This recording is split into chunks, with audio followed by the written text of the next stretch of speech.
ഹരേ രാമ രാമ രാമ ഹരേ ഹരേ. ഹരേ കൃഷ്ണ മാതാജി. ഹരേ കൃഷ്ണ.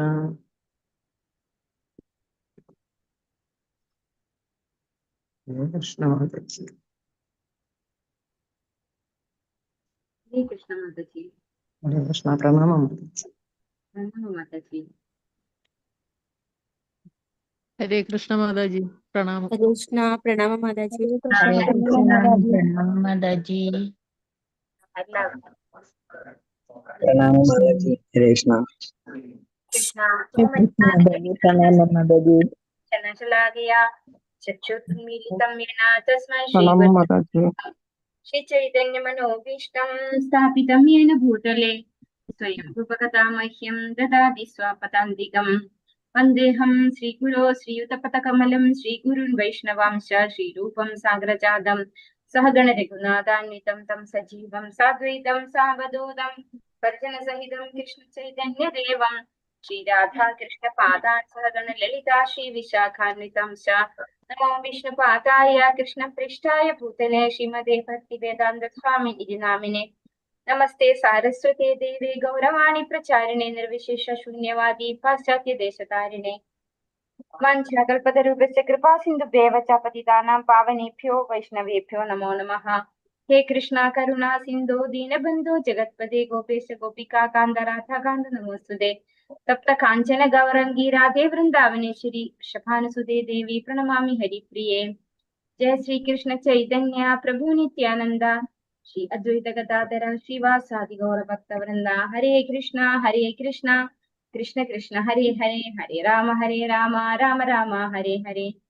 ഹരേ കൃഷ്ണ. ശ്രീ രാധാ ഗോവിന്ദ ഇസ്കോൺ മാംഗ്ലൂരിന്റെ ഭാഗവതം ക്ലാസ്സിലേക്ക് എല്ലാ ഭക്തന്മാർക്കും സ്വാഗതം. ഓം നമോ ഭഗവതേ വാസുദേവായ. ഓം നമോ ഭഗവതേ വാസുദേവായ. ഓം നമോ ഭഗവതേ വാസുദേവായ. നിഗമകൽപതരോർഗളിതം ഫലം ശുഗമുഖാദമൃതദ്രവ സംയുതം പിബത ഭാഗവതം രസമാലയം മുഹുരഹോ രസികാ ഭുവി ഭാവുകാഃ. നാരായണം നമസ്കൃത്യ നരം ചൈവ നരോത്തമം ദേവീം സരസ്വതീം വ്യാസം തതോ ജയമുദീരയേത്. നഷ്ടപ്രായേഷു ഭദ്രേഷു നിത്യം ഭാഗവത സേവയാ ഭഗവതി ഉത്തമ ശ്ലോകേ ഭക്തിർഭവതി നൈഷ്ഠികീം. കൃഷ്ണായ വാസുദേവായ ദേവകീനന്ദനായ ച നന്ദഗോപകുമാരായ ഗോവിന്ദായ നമോ നമഃ. ഹരേ കൃഷ്ണ. മദേകബന്ധോ മത്സംഗിൻ മദ്ഗുരോ മന്മഹാദന മന്നിഷ്ടാരക മദ്ഭാഗ്യ മദാനന്ദാ നമോസ്തുതേ. ഗ്രന്ഥ ശ്രീമദ് ഭാഗവതം കി ജയ. ശ്രീല പ്രഭുപാദ് കി ജയ. ശ്രീമദ് ഭാഗവതം സ്കന്ധം 1 അധ്യായം 12 പരീക്ഷിത് മഹാരാജാവിന്റെ ജനനം. ശ്ലോകം 6. ഓം നമോ ഭഗവതേ വാസുദേവായ. കിം തേ കാമാ സുരസ്പാർഹ മുകുന്ദ മനസോ ദ്വിജാഃ അതിജഹ്രുമുദം രാജ്ഞഃ ക്ഷുദിതസ്യ യഥേതരേ. എല്ലാവർക്കും ചൊല്ലാം. ഓം നമോ ഭഗവതേ വാസുദേവായ. ഓം നമോ ഭഗവതേ വാസുദേവായ. കിം തേ കാമാ സ്ഫുരസ്പാർഹ മുകുന്ദ മനസോ ദ്വിജാഃ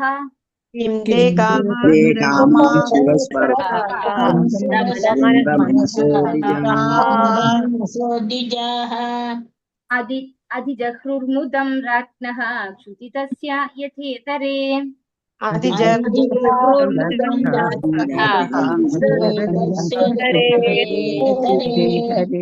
ഹരേ കൃഷ്ണ.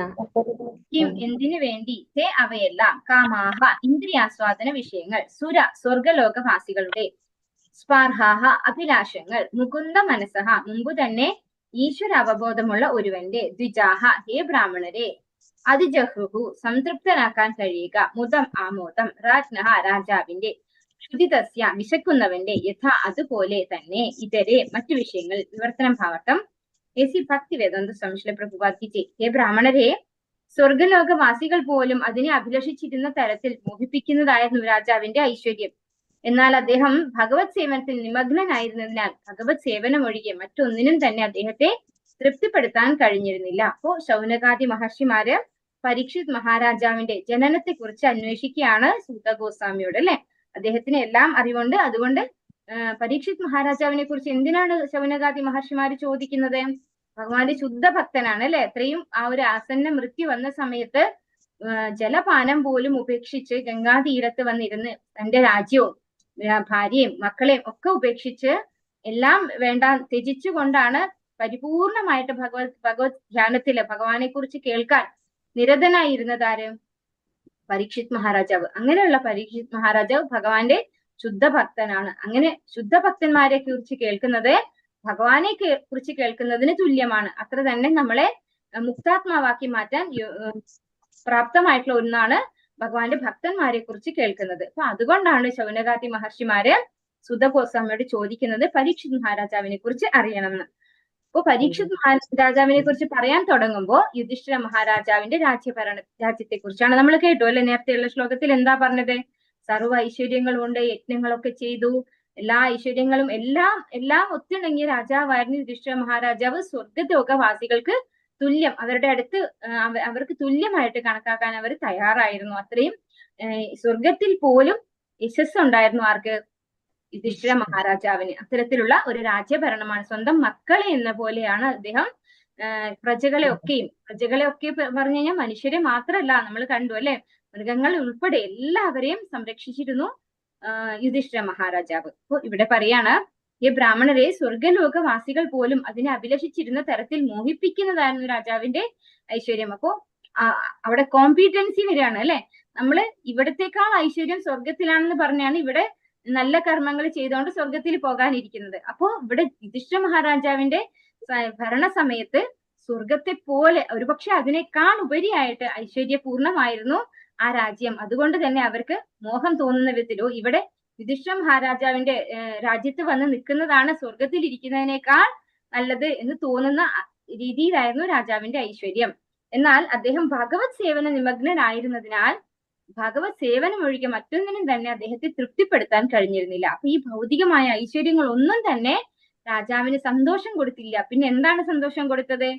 ഭഗവാന്റെ സേവനത്തിൽ നിരതനായി എന്നുള്ളതാണ്. അത് മാത്രമാണ് യുധിഷ്ഠിര മഹാരാജാവിന് സംതൃപ്തി കൊടുത്തിട്ടുണ്ടായിരുന്നത്. നമ്മളൊക്കെ സുഖ സൗകര്യങ്ങൾ കൂടിക്കഴിഞ്ഞാൽ ഭഗവാനെ കുറിച്ച് ചിന്തിക്കുക പോലും ഇല്ല അല്ലെ. പക്ഷെ യുധിഷ്ഠിര മഹാരാജാവ് അങ്ങനെയല്ല. എല്ലാ സുഖ സൗകര്യങ്ങളിലും ഇരിക്കുമ്പോഴും ഭഗവാനെ തൃപ്തിപ്പെടുത്തുക എന്നുള്ളത് മാത്രമായിരുന്നു യുധിഷ്ഠിര മഹാരാജാവിന് സന്തോഷം കൊടുത്തിട്ടുണ്ടായിരുന്നത്. ഭാവാർത്ഥം ഇസി ഭക്തി വേദാന്ത സ്വാമി ശ്രീല പ്രഭുപാദ് കി ജയ്. ജീവാത്മാക്കളെ സംതൃപ്തമാക്കുന്ന രണ്ട് വിഷയങ്ങൾ ലോകത്തുണ്ട്. ഭൗതികതയിൽ നിമഗ്നനായിരിക്കുമ്പോൾ ഒരാളെ ഇന്ദ്രിയാസ്വാദനത്തിന് മാത്രമേ തൃപ്തിപ്പെടുത്താൻ സാധിക്കുകയുള്ളൂ.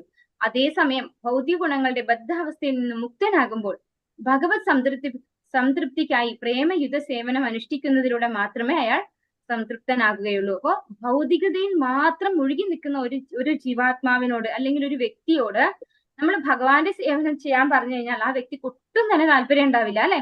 അപ്പൊ ആ വ്യക്തിക്ക് എന്ത് മാത്രമേ സന്തോഷം കിട്ടുള്ളൂ? ഭൗതികമായ കാര്യങ്ങൾ മാത്രമേ സന്തോഷം ഉണ്ടാവുള്ളൂ. പക്ഷെ അതേപോലെ തന്നെയാണ് എല്ലാ ഭൗതിക ഐശ്വര്യങ്ങളും ഉള്ളയാളാണെങ്കിൽ പോലും ആ വ്യക്തിക്ക് ഭഗവാൻ ആരാണ്, നമ്മൾ ആരാണ് അല്ലെ, നമ്മളും ഭഗവാനും തമ്മിൽ എന്താണ് ബന്ധം, ഇത് തിരിച്ചറിഞ്ഞു കഴിഞ്ഞാൽ ആ വ്യക്തിക്ക് എന്തുണ്ടാവില്ല? ഈ പറയുന്ന എല്ലാ ഐശ്വര്യങ്ങളും മുന്നിലുണ്ടായാലും ഭഗവാന്റെ സേവനം അല്ലാതെ മറ്റൊന്നും ആ വ്യക്തിയെ സന്തോഷിപ്പിക്കില്ല എന്നാണ് പറയുന്നത്. അയാളെ സംതൃപ്തനാക്കാൻ എന്തിനു മാത്രമേ സാധിക്കുള്ളൂ? ഭഗവാനുമായിട്ടുള്ള പ്രേമയുധ സേവനം. അതിന് മാത്രമേ അങ്ങനെയുള്ള, അതായത് ഭഗവാനും നമ്മളും തമ്മിലുള്ള ബന്ധം അറിയുന്നത് വരെ മാത്രമേ നമുക്ക് എന്തിനുള്ള രുചി ഉണ്ടാവുള്ളൂ? ഈ ഭൗതികമായതൊക്കെ ആസ്വദിക്കാനുള്ള രുചി ഉണ്ടാവുള്ളൂ. ജീവസത്ത വ്യവസ്ഥാപിതമായി സേവകനാണെന്നും അല്ലാതെ സേവിക്കപ്പെടേണ്ടവൻ അല്ലെന്നും ഇത് അർത്ഥമാക്കുന്നു.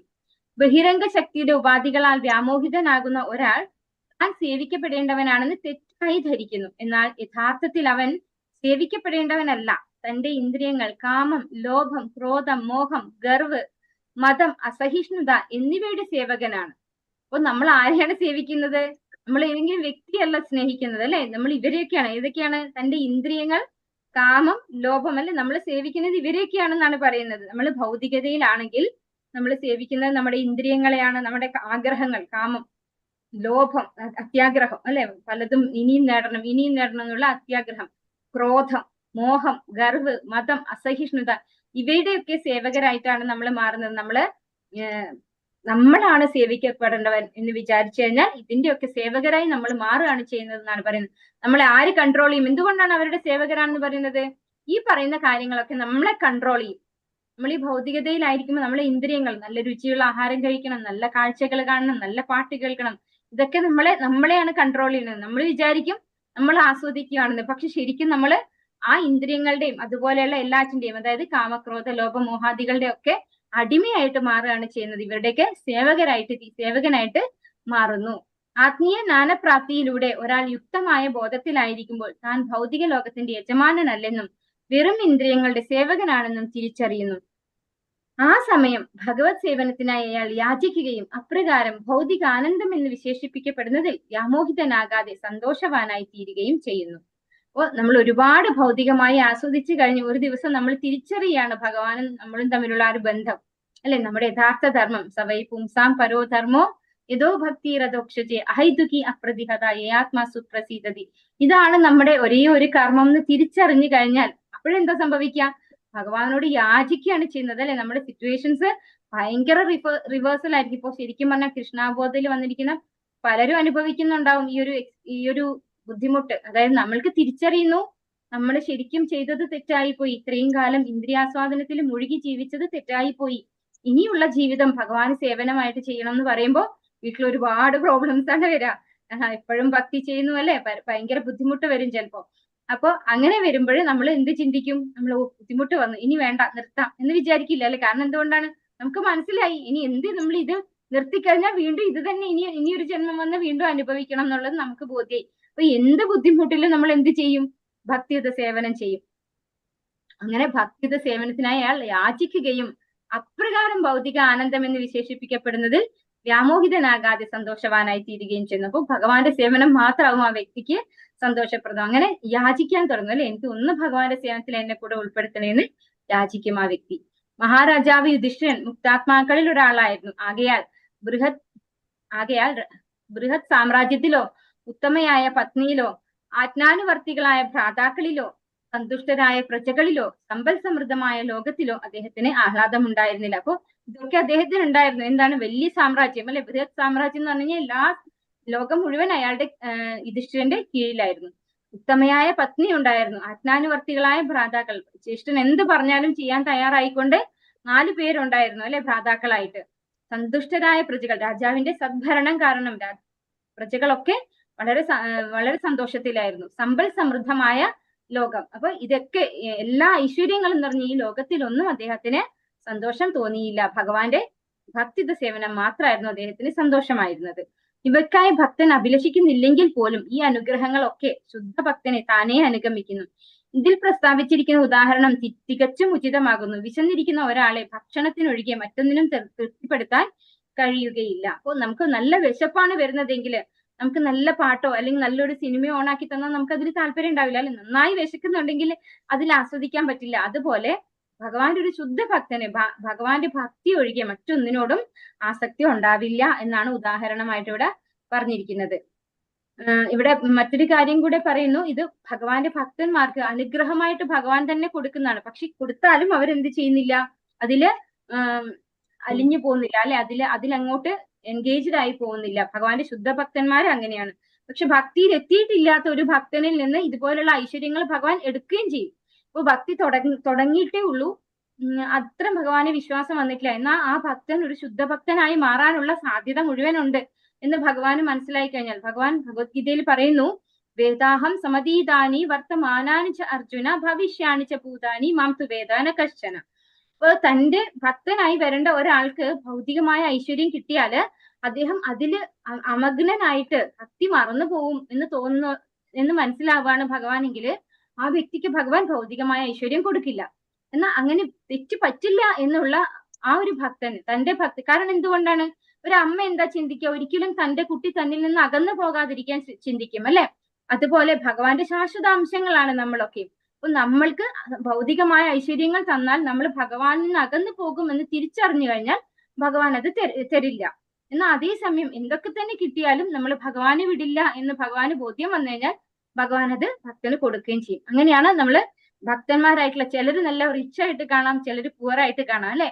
അത് കാരണം ഇതാണ്. അതായത് ഭഗവാൻ അറിയാം അവർക്ക് സാമ്പത്തികമായ പുരോഗതി കൊടുത്തു കഴിഞ്ഞാൽ അവര് അതിൽ അമഗ്നമായി പോകും, അവര് ഒരിക്കലും ഭക്തിയിലേക്ക് വരില്ല, ഭഗവാന്റെ അടുത്തേക്ക് വരില്ല എന്ന അറിവുള്ളത് കൊണ്ട് ഭഗവാൻ കൊടുക്കാത്തതാണ്. വിശന്നു വലയുന്ന ജീവാത്മാക്കളാൽ ഈ സമ്പൂർണ്ണ ഭൗതിക ലോകവും പൂരിതമായിരിക്കുന്നു. വിശപ്പ് നല്ല ഭക്ഷണത്തിനോ പാർപ്പിടത്തിനോ അഥവാ ഇന്ദ്രിയ സംതൃപ്തിക്കോ വേണ്ടിയുള്ളതല്ല. വിശപ്പ് ആത്മീയ അന്തരീക്ഷത്തിന് വേണ്ടിയുള്ളതാകുന്നു. മതിയാവോളം ഭക്ഷണമോ പാർപ്പിടമോ സംരക്ഷണമോ ഇന്ദ്രിയ തൃപ്തിക്കുള്ള വിഷയങ്ങളോ ഇല്ലാത്തതിനാൽ ഈ ലോകം അസന്തുഷ്ടമാണെന്ന് ജനങ്ങൾ ചിന്തിക്കുന്നത് അജ്ഞത നിമിത്തം മാത്രമാകുന്നു. അപ്പോ ഈ ലോകത്തിലുള്ള സകലമാന ജനങ്ങളും നല്ല വിശപ്പിലാണ് ഇരിക്കുന്നത്. പക്ഷെ എന്താണ് എല്ലാവരുടെയും വിശപ്പ്? ആത്മീയമായ ജ്ഞാനം, ആത്മീയമായ അറിവ്, അല്ലെങ്കിൽ ആത്മീയ അന്തരീക്ഷത്തിന് വേണ്ടിയുള്ളതാകുന്നു ആ വിശപ്പ് എന്നാണ് പറയുന്നത്. അപ്പൊ നമ്മൾ എന്തുകൊണ്ടാണ് അങ്ങനെ പറയുന്നത്? നമ്മളൊക്കെ ഭഗവാന്റെ ശാശ്വത അംശമാണ്, അല്ലെ? നമ്മൾ ആരും എന്തല്ല, ഈ ഭൗതിക പ്രകൃതിയിലെ ഒരു വ്യക്തിയല്ല. നമ്മളെല്ലാവരും എന്താണ്? സനാതനഹ, അല്ലെ? നമ്മളെല്ലാവരും സനാതനരാണ്, ഒരിക്കലും നശിക്കാത്തവരാണ്. ആത്മീയമായിട്ടുള്ളതാണ് ജീവാത്മാവ് എന്ന് പറയുന്നത്. അപ്പൊ ആ ആത്മീയതയ്ക്ക് വേണ്ടിയാണ് ജീവാത്മാവ് കൊതിക്കുന്നത്. അതിനു വേണ്ടിയുള്ള വിശപ്പാണ് നമുക്കുള്ളത് എന്നാണ് പറയുന്നത്. മതിയാവോളം ഭക്ഷണമോ പാർപ്പിടമോ സംരക്ഷണമോ ഇന്ദ്രിയ തൃപ്തിക്കുള്ള വിഷയങ്ങളോ ഇല്ലാത്തതിനാൽ ഈ ലോകം അസന്തുഷ്ടമാണെന്ന് ജനങ്ങൾ ചിന്തിക്കുന്നത് അജ്ഞത നിമിത്തം മാത്രമാകുന്നു. അപ്പൊ നമ്മൾക്ക് അറിവില്ലാത്തത് കൊണ്ടാണ് നമ്മൾ വിചാരിക്കുന്നത് എല്ലാവർക്കും ഭക്ഷണം കിട്ടിക്കഴിഞ്ഞാൽ സംതൃപ്തരാകും. അങ്ങനെയാണെങ്കിൽ നല്ല റിച്ച് ആയിട്ടുള്ള ആളുകളൊക്കെ വളരെ കംഫർട്ടബിൾ ആയിരിക്കണം, അല്ലെ? ഒരു ബുദ്ധിമുട്ടുകളും ഉണ്ടാവില്ല. പക്ഷെ അവർക്കും എന്തുണ്ടാവും? അസംതൃപ്തി ഉണ്ടാകും. കാരണം അവർക്ക് ഇനിയും ആ ഒരു റെസിസ്റ്റ് ചെയ്ത് നിൽക്കണം, അല്ലെ? ഇപ്പൊ എത്ര സമ്പത്തുണ്ടോ ആ സമ്പത്ത് ഇനിയും വർദ്ധിപ്പിച്ചുകൊണ്ടിരിക്കണം, ഒട്ടും താണു പോകാൻ പാടില്ല. ഉറപ്പില്ല ഈ പണം എന്നോ ഉണ്ടാവുമോ എന്നുള്ള ഉറപ്പും അവർക്കില്ല. അതുകൊണ്ട് അവരെന്താണ്? അസ്വസ്ഥരാണ്. അപ്പൊ ആരും തന്നെ ഈ ലോകത്ത് എത്ര വലിയ പണക്കാരായാലും എന്താണ്? സന്തോഷത്തോടു കൂടി ഇരിക്കുന്നവരല്ല ആരും തന്നെ. ആരാണ് സന്തോഷത്തോടെ ഇരിക്കുന്നത്? ഭഗവാന്റെ ഭക്തന്മാര് മാത്രമാണ്. കാരണം അവർക്ക് എന്ത് കിട്ടിയാലും അവർക്ക് അത് മതി, സംതൃപ്തിയോടുകൂടി അവർ ജീവിക്കുന്നു. ഇതിനെ മായ എന്ന് വിളിക്കുന്നു. ജീവാത്മാവ് ആത്മീയ സംതൃപ്തിക്കായാണ് വിശന്നിരിക്കുന്നതെങ്കിലും അവന്റെ വിശപ്പ് ഭൗതിക വിശപ്പായി തെറ്റിദ്ധരിക്കപ്പെടുന്നു. എന്നാൽ അങ്ങേയറ്റം ആഡംബര സമന്വിതമായി ഭൗതികമായി സംതൃപ്തരായ ജനങ്ങൾ പോലും പിന്നെയും വിശന്നിരിക്കുന്നത് വിഡ്ഢികളായ നേതാക്കൾക്ക് കാണാൻ കഴിയുന്നില്ല. അവരുടെ വിശപ്പും ദാരിദ്ര്യവും പിന്നെ എന്താണ്? യഥാർത്ഥത്തിൽ ഈ വിശപ്പ് ആത്മീയ ഭക്ഷണത്തിനും ആത്മീയ പാർപ്പിടത്തിനും ആത്മീയ അഭയത്തിനും ആത്മീയ ഇന്ദ്രിയ തൃപ്തിക്കും വേണ്ടിയുള്ളതാകുന്നു. പരംപൊരുളായ ശ്രീകൃഷ്ണൻ ഭഗവാന്റെ സംസർഗത്തിലൂടെ ഇവ പ്രാപ്തമാക്കാൻ കഴിയുന്നു. ആകയാൽ ഇവയൊക്കെയുള്ള ഒരുവനെ സ്വർഗലോക നിവാസികൾ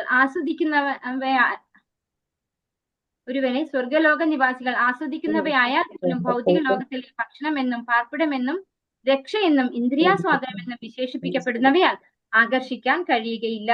അപ്പോ ഭഗവാന്റെ ഭക്തിയുത സേവനത്തിൽ വന്നിട്ടുള്ള ആത്മീയ സന്തോഷം ലഭിച്ചിട്ടുള്ള ഒരു വ്യക്തിക്ക് എന്താണ്? ഈ ഭൗതികമായ ഒന്നിനോടും ആകർഷണം തോന്നില്ല. നമ്മൾ ഭഗവത്ഗീതയില് ഒരു ശ്ലോകത്തിൽ പറയുന്നുണ്ട്, പരം ദൃഷ്ട്വാ നിവർത്തതേ. അതായത് ഉന്നതമായ ഒരു രുചി കിട്ടിക്കഴിഞ്ഞാൽ താഴ്ന്ന ഒരു രുചിയോട് നമുക്ക് ആകർഷണം ഉണ്ടാവില്ല, അല്ലെ? നമുക്ക് ഏറ്റവും ബെസ്റ്റ് ആയിട്ടുള്ള ഒരു സാധനം കിട്ടിക്കഴിഞ്ഞാൽ വില കുറഞ്ഞ ഒന്നിനോട്, ഗുണം കുറഞ്ഞ ഒന്നിനോട് നമുക്ക് എന്തുണ്ടാവില്ല? ആകർഷണം ഉണ്ടാവില്ല. അപ്പൊ രണ്ടിലും സന്തോഷമുണ്ട്. പക്ഷെ ആത്മീയ സന്തോഷം എന്ന് പറയുന്നത് എന്താണ്? സദാ ഒരിക്കലും എന്താ പറയാ, നിന്നു പോവാത്ത, ഒരിക്കലും നിലയ്ക്കാത്ത, റെസിസ്റ്റ് ചെയ്ത് പോകുന്ന ഒരു സന്തോഷമാണ്. ഭൗതികമായ സന്തോഷം എന്ന് പറഞ്ഞു കഴിഞ്ഞാൽ എന്താണ്? പെട്ടെന്ന് തീർന്നു പോകും. ഫോർ എക്സാമ്പിൾ, നമ്മുടെ കയ്യിൽ ഇന്ന് 1000 രൂപ ഒരാൾ ഗിഫ്റ്റ് തരാണ്.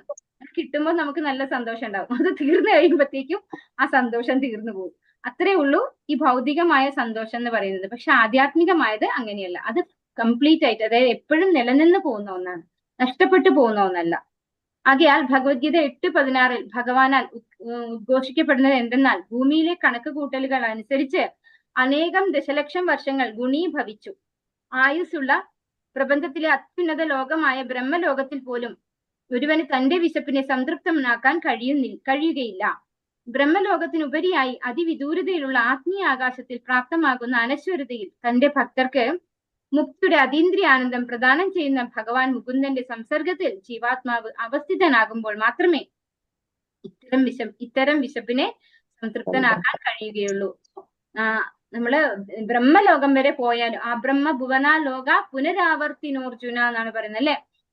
അവിടെ എത്തിയാലും നമുക്ക് തിരിച്ചു വന്നേ മതിയാവൂ. അതായത് ബ്രഹ്മലോകത്തിൽ പോലും നമുക്ക് സനാതനത്വം ഇല്ല, ശാശ്വതത്വം ഇല്ല. അപ്പൊ നമ്മൾക്ക് ആ ശാശ്വതത്വം, പെർമനന്റ് ആയിട്ട് ഹാപ്പി ആയിട്ട് ഇരിക്കാനാണ് എല്ലാവർക്കും ഇഷ്ടം, അല്ലെ? തീർന്നു പോകുന്ന സന്തോഷത്തിനേക്കാൾ ഒരിക്കലും ദുഃഖം വരുന്നത് ആർക്കും ഇഷ്ടമല്ല. അപ്പൊ അങ്ങനെ ആഗ്രഹിക്കുന്നവർക്ക് എവിടെ മാത്രമേ സന്തോഷം കണ്ടെത്താൻ പറ്റുള്ളൂ? ഭഗവാന്റെ സംരക്ഷണത്തിന് കീഴില്, ഭഗവാൻ മുകുന്ദന്റെ സംസർഗത്തിൽ ജീവാത്മാവ് അവസ്ഥിതനാകുമ്പോൾ. അപ്പോഴാണ് ഈ വിശപ്പ്, നമ്മുടെ യഥാർത്ഥ വിശപ്പ് ഇല്ലാതെ ആവുന്നുള്ളൂ. ഓം നമോ ഭഗവതേ വാസുദേവായ. മാതുഗർഭഗതോ വീരഃ സതതാ ഭൃഗുനന്ദനാ ദദർശ പുരുഷം കഞ്ചിത് ദഹ്യമാനോസ്ത്ര തേജസാ. എല്ലാവർക്കും ചൊല്ലാം. ഓം നമോ ഭഗവതേ വാസുദേവായ. ഓം നമോ ഭഗവതേ വാസുദേവായ. മാതുഗർഭഗതോ വീരഃ സതതാ ഭൃഗുനന്ദനാ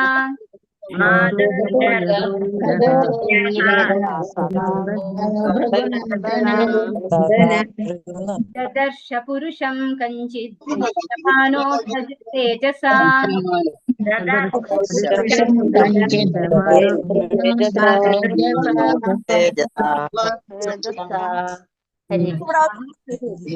മാതാവ് ഗർഭപാത്രം ഗതഃ അവിടെ സ്ഥിതി ചെയ്തുകൊണ്ട്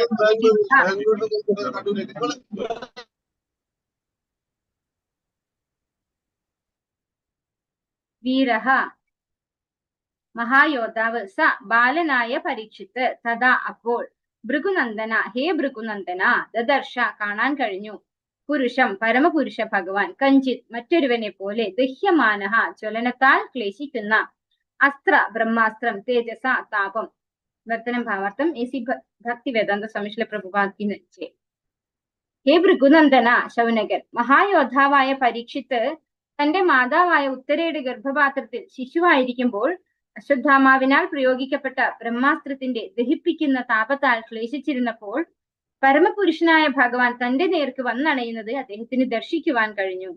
ഓ ശൗനകാദി മഹർഷിമാര് സൂതഗോസ്വാമി ശൗനകാദി മഹർഷിമാരോട് പറയാണ്, ഹേ ഭൃഗുനന്ദന, മഹായോദ്ധാവായ പരീക്ഷിത്ത് തന്റെ മാതാവായ ഉത്തരയുടെ ഗർഭപാത്രത്തിൽ ഇരിക്കുമ്പോൾ ഗർഭസ്ഥ ശിശുവായിട്ടിരിക്കുമ്പോൾ അശ്വത്ഥാമാവ് തൊടുത്തുവിട്ട ബ്രഹ്മാസ്ത്രം അതിന്റെ താപത്താൽ ദഹിപ്പിക്കപ്പെട്ടു. അങ്ങനെ ചൂടിൽ ഇങ്ങനെ കത്തിക്കരിയാൻ തുടങ്ങുകയാണ്. ആ സമയത്താണ് തന്റെ മുന്നിലേക്ക് ഭഗവാൻ വരുന്നത് ദർശിക്കുകയുണ്ടായി പരീക്ഷിത് മഹാരാജാവ് എന്നാണ് പറയുന്നത്. ഭാവാർത്ഥമേസി ഭക്തി വേദാന്ത സ്വാമിശ്രീ പ്രഭുപാദ് की नीचे. സാധാരണഗതിയിൽ മരണം എന്നത് 7 മാസത്തെ അബോധാവസ്ഥ ഉൾപ്പെട്ടതാണ്. സ്വകർമ്മത്തിനനുസരിച്ച് ഒരു ജീവാത്മാവ് പിതാവിന്റെ ബീജമാകുന്ന മാധ്യമത്തിലൂടെ മാതൃഗർഭത്തിൽ പ്രവേശിക്കുവാൻ അനുവദിക്കപ്പെടുന്നു. അങ്ങനെ ജീവാത്മാവ് തന്റെ അഭികാമ്യമായ ശരീരം വളർത്തിയെടുക്കുന്നു. ഒരുവന്റെ പൂർവ്വകർമ്മങ്ങൾക്കനുസരിച്ച് നിർദ്ദിഷ്ട ശരീരങ്ങളിൽ ജാതരാകുന്നതിന്റെ നിയമമാണിത്. ഇവിടെ എന്താ പറയുന്നത്? എന്താണ് മരണം? അല്ലെ, മരണം നമ്മൾ ഒരു ശരീരം ഉപേക്ഷിച്ചു കഴിഞ്ഞിട്ട് അടുത്തൊരു ശരീരം കിട്ടി ആ ശരീരത്തിലേക്ക്, അതായത് ഒരു അമ്മയുടെ ഗർഭപാത്രത്തിലേക്ക് നമ്മൾ എത്തിയിട്ട് 7 മാസം വരെ അബോധാവസ്ഥയാണെന്ന് പറയുന്നു. അതായത് സാധാരണഗതിയിൽ മരണം എന്നത് 7 മാസത്തെ അബോധാവസ്ഥ ഉൾപ്പെട്ടതാണ്. ഈ 7 മാസം എന്ന് പറയുന്നത് ഗർഭപാത്രത്തിനകത്തുള്ള 7 മാസമാണ്. സ്വകർമ്മത്തിനനുസരിച്ച് ഒരു ജീവാത്മാവ് പിതാവിന്റെ ബീജമാകുന്ന മാധ്യമത്തിലൂടെ ഗർഭപാത്രത്തിൽ പ്രവേശിക്കുവാൻ അനുവദിക്കപ്പെടുന്നു. അപ്പൊ ആ ഒരു ജീവാത്മാവ് അത് മരിച്ചു കഴിഞ്ഞിട്ട് അമ്മയുടെ ഗർഭത്തിലെത്തി 7 മാസം വരെ, അത്രയും സമയം വരെ ആ ജീവാത്മാവ് മരണം എന്ന അവസ്ഥയിലാണ് ഇരിക്കുന്നത്. അതിനുശേഷമാണ് അതിന് ജീവൻ വെക്കുന്നത്. അതായത് ജീവൻ നമുക്ക് അറിയാം അതിന് മുമ്പേ, പക്ഷെ ആ ജീവൻ എന്നുള്ള ആ ഒരു സ്ഥിതിയിൽ, അതായത് അതിന് കാഴ്ച അതുപോലെ കേൾവി ശക്തി എല്ലാം അല്ലെ ഒരു ആക്റ്റീവായിട്ട് വരുന്നത് ഈ 7 മാസത്തിന് ശേഷമാണ്. നമ്മള് പൂർവ്വകർമ്മങ്ങൾക്കനുസരിച്ച് നിർദ്ദിഷ്ട ശരീരങ്ങളിൽ ജാതരാകുന്നതിന്റെ നിയമമാണിത്. അപ്പോൾ നമ്മൾ ഓരോരുത്തരും ജനിക്കുന്നത് എങ്ങനെയാണ്? ഓരോ ഉദരത്തിൽ നമ്മൾ ജനിക്കുന്നത് എങ്ങനെയാണ്? പൂർവ്വജന്മ കർമ്മങ്ങൾക്ക് അനുസരിച്ചാണെന്ന് പറയുന്നു. അബോധാവസ്ഥയിൽ നിന്നും ജീവാത്മാവ് ഉണരുമ്പോൾ ഗർഭപാത്രത്തിനുള്ളിൽ ബന്ധനസ്ഥനായിരിക്കുന്നതിന്റെ അസൗകര്യം അവന് അനുഭവപ്പെടുകയും അങ്ങനെ അതിൽ നിന്നും പുറത്തു കടക്കാൻ അവൻ ആഗ്രഹിക്കുകയും ചിലപ്പോൾ ഭാഗ്യവശാൽ അത്തരം ഒരു മോചനത്തിനായി അവൻ ഭഗവാനോട് പ്രാർത്ഥിക്കുകയും ചെയ്യുന്നു. അപ്പോ ഒരാൾ മരണപ്പെട്ടു കഴിഞ്ഞാൽ അയാൾ പിന്നെ ബോധത്തിലേക്ക് വരുന്നത് എപ്പോഴാണ്? ഒരമ്മയുടെ ഗർഭപാത്രത്തില് 7 മാസം പ്രായമായിരിക്കുമ്പോഴാണ് ഒരു ഉറക്കത്തിൽ നിന്ന് ഉണർന്നതുപോലെ വരുന്നത്. അതായത് ആ വ്യക്തി, അതായത് മരണപ്പെട്ട വ്യക്തി ജീവാത്മാവ് ഒരമ്മയുടെ ഗർഭത്തിൽ വന്ന് 7 മാസം കഴിയുമ്പോഴാണ് ഞാൻ ഇവിടെ ബന്ധനസ്ഥനാണ് എന്നുള്ള ഒരു തിരിച്ചറിവോട് കൂടി ഉണരുന്നത്. അപ്പോഴാണ് അറിയുന്നത് എനിക്ക് അങ്ങോട്ടും ഇങ്ങോട്ടും മൂവ് ചെയ്യാൻ പറ്റില്ല, ഞാൻ ഇവിടെ തടവിലാക്കപ്പെട്ടിരിക്കുകയാണ്, എനിക്ക് എന്റേതായ സ്വാതന്ത്ര്യം ഒന്നും തന്നെ ഇല്ല. അപ്പൊ ഇവിടെ നിന്ന് എന്നെ പ്രൊട്ടക്ട് ചെയ്യണേ ഭഗവാനേന്ന് പ്രാർത്ഥിക്കുന്നു എന്നാണ് പറയുന്നത്. എന്നെ ഒന്ന് പുറത്ത് കടത്തണേ ഈ ബുദ്ധിമുട്ടിൽ നിന്ന് എന്ന് അവൻ പ്രാർത്ഥിക്കുന്നു എന്നാണ് പറയുന്നത്. അസൗകര്യം അവൻ അനുഭവപ്പെടുകയും അങ്ങനെ അതിൽ നിന്ന് പുറത്തു കടക്കാൻ അവൻ ആഗ്രഹിക്കുകയും ചിലപ്പോൾ ഭാഗ്യവശാൽ അത്തരം ഒരു മോചനത്തിനായി അവൻ ഭഗവാനോട് പ്രാർത്ഥിക്കുകയും ചെയ്യുന്നു. അപ്പോൾ ചിലപ്പോൾ ഭാഗ്യവശാൽ അല്ലെ, അത് അവിടെ ഉണ്ട്. അതായത് എല്ലാവരും പ്രാർത്ഥിച്ചോളണം എന്നില്ല, പക്ഷെ ചിലപ്പോൾ ഭാഗ്യവശാൽ അവൻ പ്രാർത്ഥിക്കുന്നു ഭഗവാനോട് മോചനത്തിനായി. മാതൃഗർഭത്തിലായിരുന്നപ്പോൾ പരീക്ഷിത് മഹാരാജാവ് അശ്വത്ഥാമാവ് അയച്ച ബ്രഹ്മാസ്ത്രം ഏൽക്കുകയുണ്ടായി. അതിനെ ദഹിപ്പിക്കുന്ന താപം അദ്ദേഹത്തിന് അനുഭവപ്പെട്ടുകൊണ്ടിരുന്നു. എന്നാൽ അദ്ദേഹം ഭഗവത് ഭക്തനാകിയാൽ തൽക്ഷണം ഭഗവാൻ സ്വയം ഗർഭപാത്രത്തിനുള്ളിൽ സർവശക്തമായ സ്വശക്തിയാൽ ആവിർഭവിക്കുകയും തന്നെ രക്ഷിക്കാനായി മറ്റൊരാൾ എത്തിച്ചേർന്നിരിക്കുന്നത് ശിശുവിനെ ദർശിക്കാൻ കഴിയുകയും ചെയ്തു. അപ്പൊ ഭഗവാൻ വന്നു എന്ന് മാത്രമല്ല, ഭഗവാൻ പരീക്ഷിത് മഹാരാജാവിന് ദർശനവും കൊടുത്തു അല്ലെ.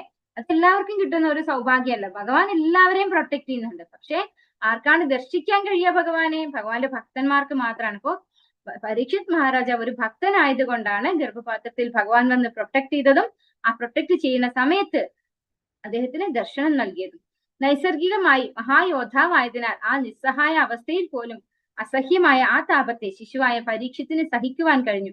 ഇക്കാരണത്താലാണ് വീരഹ എന്ന പദം ഉപയോഗിച്ചിരിക്കുന്നത്. അപ്പോ ഈ ശ്ലോകത്തിൽ വീര എന്ന പദം ഉപയോഗിച്ചിരിക്കുന്നതിന്റെ കാരണം എന്താണ് പറയുന്നത്?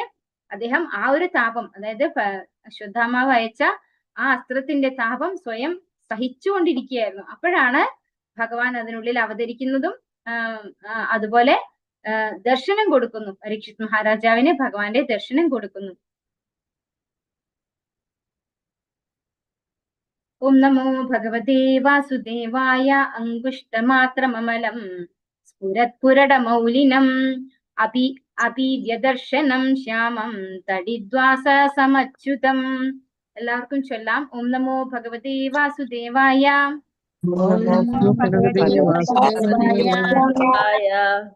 അങ്കുഷ്ടമാത്രമമലം സ്ഫുരത്പുരടമൗലിനം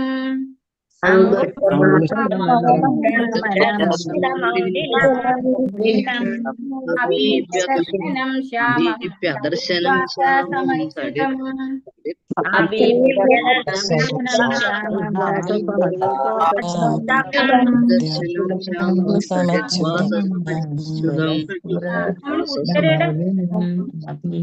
ദർശനം ശ്യാമം ഉത്ത ഭഗവാനെ ആശ്രയിക്കുന്ന സമയത്ത് നമ്മൾ നേരത്തെ ഉള്ള അധ്യായത്തില് 8ാമത്തെ അധ്യായത്തിലാണെന്നാണ് തോന്നുന്നത് അല്ലെ. ഇതേ കാര്യം നമ്മൾ ചർച്ച ചെയ്തിട്ടുണ്ടായിരുന്നു അവിടെ. പക്ഷെ ഈ കാര്യം പറഞ്ഞില്ല. ഇവിടെയാണ് പറയുന്നത് ഭഗവാൻ തള്ള വിരലിന്റെ അത്രയും സൈസിലാണ് ഉത്തരയുടെ ഗർഭത്തിൽ വന്നിട്ടുണ്ടായിരുന്നെന്ന് പറയുന്ന ശ്ലോകാണിത്. അങ്കുഷ്ട ഒരു തള്ള വിരലിന്റെ അളവിൽ മാത്രം അമലം അതീന്ദ്രിയം, സ്ഫുരത് ജ്വലിക്കുന്ന, പുരട കനകം, മൗലിനം കിരീടം, അഭീവ്യ അത്യന്തം മനോഹരമായ ദർശനം ദർശിക്കുവാൻ, ശ്യാമം കാർവർണം, തടിത് മിന്നൽ, വാസസം വസ്ത്രം, അച്യുതം അപ്രമാദഗതിയായവൻ ഭഗവാൻ. വർത്തനം ഭാവാർത്ഥം എസി ഭക്തി വേദാന്ത സ്വാമി പ്രഭുപാദ് കി ജയ്. അദ്ദേഹത്തിന് ഭഗവാൻ തള്ള വിരലിന്റെ അത്ര മാത്രമേ വലിപ്പം ഉണ്ടായിരുന്നുള്ളൂ എങ്കിലും അദ്ദേഹം സർവാതീന്ദ്രിയനായിരുന്നു. അദ്ദേഹത്തിന് അത്യന്തം മനോഹരവും ശ്യാമവർണ്ണമാർന്നതും ച്യുതിയില്ലാത്തതുമായ ശരീരമുണ്ടായിരുന്നു. കൂടാതെ അദ്ദേഹം മിന്നുന്ന പീതവർണ്ണമാർന്ന ഉടയാടകളും ഉജ്ജ്വലമായ കാഞ്ചന കിരീടവും ധരിച്ചിരുന്നു. ഇவ்விதമാണ് ശിശു അദ്ദേഹത്തെ ദർശിച്ചത്. അപ്പോ പരീക്ഷിത് മഹാരാജാവ് എങ്ങനെയാണ് ഭഗവാനെ കണ്ടത്? ഗർഭപാത്രത്തിനകത്ത് ഭഗവാൻ വന്നു. എങ്ങനെയാണ് ഭഗവാൻ വന്നത്? കണ്ടത് എങ്ങനെയാണ്? ഏത് രൂപത്തിലാണ് ഭഗവാനെ കണ്ടത്? അതാണ് ഇവിടെ പറയുന്നത്. തള്ളവിരലിന്റെ വലിപ്പമേ ഉണ്ടായിരുന്നുള്ളൂ. ഒരു ശിശുവിന് ഒരു 2.25 കിലോ, ഒരു അത്യാവശ്യം വലിയ വലിപ്പം ഉണ്ടാവും അല്ലെ. ആ ശിശുവിനേക്കാൾ ചെറിയ സൈസിലാണ്. അപ്പൊ തള്ളവിരലിന്റെ സൈസ് മാത്രമേ ആർക്കുണ്ടായിരുന്നുള്ളൂ? അതിനുള്ളിൽ പ്രവേശിച്ച ഭഗവാൻ ഉണ്ടായിട്ടുള്ളൂ. അപ്പൊ ആ ഒരു തള്ളവിരലിന്റെ സൈസേ ഉണ്ടായിരുന്നുള്ളൂ എങ്കിലും വളരെ വ്യക്തമായി പരീക്ഷിത് മഹാരാജാവ് അദ്ദേഹത്തെ കണ്ടു അല്ലെ. അദ്ദേഹം സർവ്വ അതീന്ദ്രിയനായിരുന്നു. അത്യന്തം മനോഹരവും ശ്യാമവർണ്ണമാർന്നതും ഭഗവാന്റെ നിറം പരീക്ഷിത് മഹാരാജാവ് കണ്ടിരിക്കുന്നു. ച്യുതിയില്ലാത്ത ശരീരമുണ്ടായിരുന്നു.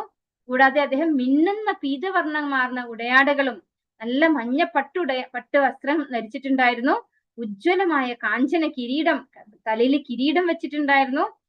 പിന്നെ ഈ രീതിയിലാണ് കുട്ടി, അതായത് പരീക്ഷിത് മഹാരാജാവ് അമ്മയുടെ ഗർഭത്തിൽ ഇരുന്നു കൊണ്ട് ഭഗവാനെ ദർശിച്ചത്. ആ ഒരു ദർശനം നല്ല വ്യക്തമായിട്ട് ഇവിടെ പറഞ്ഞു തരികയാണ് ആര്? സൂത ഗോസ്വാമി ശൗനകാദി മഹർഷിമാർക്ക്. ഹരേ കൃഷ്ണ കൃഷ്ണ കൃഷ്ണ ഹരേ ഹരേ, ഹരേ രാമ രാമ രാമ ഹരേ ഹരേ. വാഞ്ചാകൽപതരൂപേശ്ച കൃപാ സിന്ധുഭ്യേവ ച പതിതാനാം പാവനേഭ്യോ വൈഷ്ണവേഭ്യോ നമോ നമഃ. अनंत कोटि वैष्णव वृंद की जय, श्रील प्रभुपाद की जय।